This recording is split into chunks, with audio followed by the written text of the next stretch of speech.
গুনাহগারের গোনা ঝরে নবী দুরুদে আপন রোজ হাসরে পার করিবেন রোজ হাসরে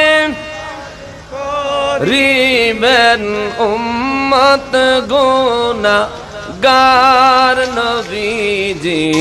আল্লাহ আল্লাহ রহমাতাল লিল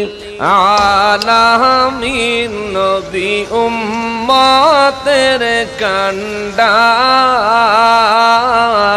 রহমাতাল লিল আলামিন নবী উম্মতের শাফাআত করে রোজ হাসরে শাফাআত করে রোজ হাসরে উম্মত করবেন পার নবীজি